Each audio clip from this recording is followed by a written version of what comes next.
विधानसभा चुनाव के पहले चरण में जबरदस्त वोटिंग हुई, जिसने हर किसी का जोश बढ़ा दिया, चाहे राजनीतिक दल हो, चुनाव आयोग हो या फिर आम वोटर। अब दूसरे चरण के लिए प्रचार तेज हो चुका है।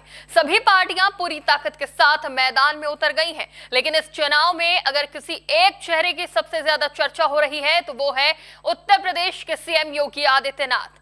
जी हां, योगी आदित्यनाथ एक बार फिर बंगाल के चुनावी रण में उतर चुके हैं।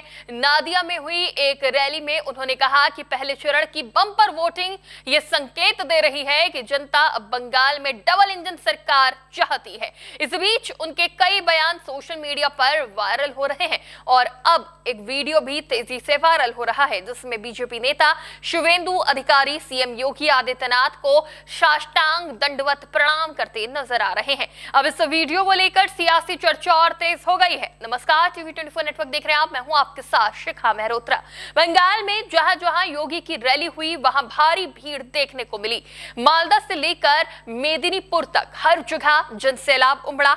इसी बीच सीएम योगी आदित्यनाथ की एक वीडियो काफी वायरल हो रही है, जहां बीजेपी नेता शुवेंदु अधिकारी सीएम योगी आदित्यनाथ को साष्टांग दंडवत प्रणाम कर रहे हैं। बता दें कि उत्तर प्रदेश के सीएम योगी आदित्यनाथ आज के समय में भारतीय राजनीति के वो पोस्टर बॉय बन चुके हैं जिनकी एक दहाड़ विरोधी खेमे में खलबली मचाने के लिए काफी है।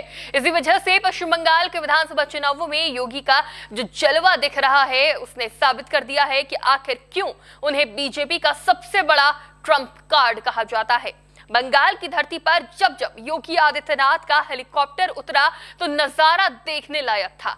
योगी की रैलियों में जनसैलाब ऐसा उमड़ा मानो कोई धार्मिक उत्सव हो। सीएम योगी ने बंगाल की रैलियों में सीधा सत्ता की मुखिया ममता बनर्जी को चुनौती दी।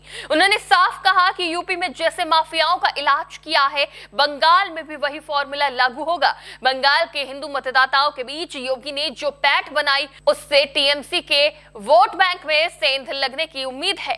उनकी रैलियों में बुलडोजर और कानून व्यवस्था के नारों ने युवाओं के बीच एक अलग ही उत्साह पैदा कर दिया है।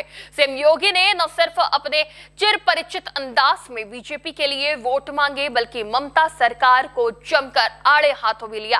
सीएम योगी आदित्यनाथ ने अपने भाषण में बाबरी मस्जिद, काबा और बांग्लादेश में हिंदू दलित की हत्या सभी मुद्दों पर खुलकर अपनी बातें रखी।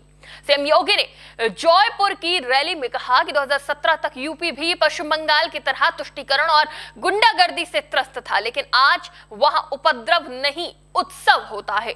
यूपी में अब कोई दंगा नहीं, सब चंगा है। सीएम योगी अपने भाषणों में यूपी की कानून व्यवस्था को सामने रखते हुए नारा दे रहे हैं, न गौ माता को कटने देंगे, न हिंदुओं को बटने देंगे। आपको बता दें कि सीएम योगी आदित्यनाथ अपनी चुनावी रैलियों में सिर्फ भीड़ नहीं जुटाते, वो उसे वोट में तब्दील करना भी जानते हैं। उनके पिछले ट्रैक रिकॉर्ड पर नजर डालें तो आंकड़े चौंकाने वाले हैं। बिहार विधानसभा चुनाव में योगी आदित्यनाथ ने 15 से ज्यादा जिलों में करीब 25 रैलियां की थी। उसका नतीजा था कि जिन 98 सीटों पर योगी ने प्रचार किया वहां एनडीए का स्ट्राइक रेट लगभग 80% रहा। उनकी रैलियों का ही असर था कि सीमांचल जैसे कठिन इलाकों में भी बीजेपी ने ऐतिहासिक जीत दर्ज की। दिल्ली के दंगों और शाहीन बाग के शोर के बीच जब योगी आदित्यनाथ की एंट्री हुई तो पूरी चुनावी फिजा बदल गई।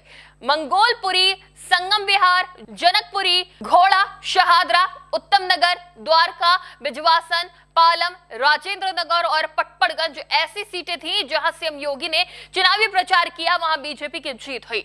आंकड़े साफ संकेत देते हैं कि योगी आदित्यनाथ की रैलियों में जुटी भीड़ वोटों में भी तब्दील होती है। चुनावी विश्लेषकों की माने तो उनका हिंदुत्व एजेंडा और उत्तर प्रदेश की कानून व्यवस्था का मॉडल ऐसे मुद्दे हैं जिनका प्रभावी जवाब विपक्ष के पास फिलहाल नहीं दिखता है।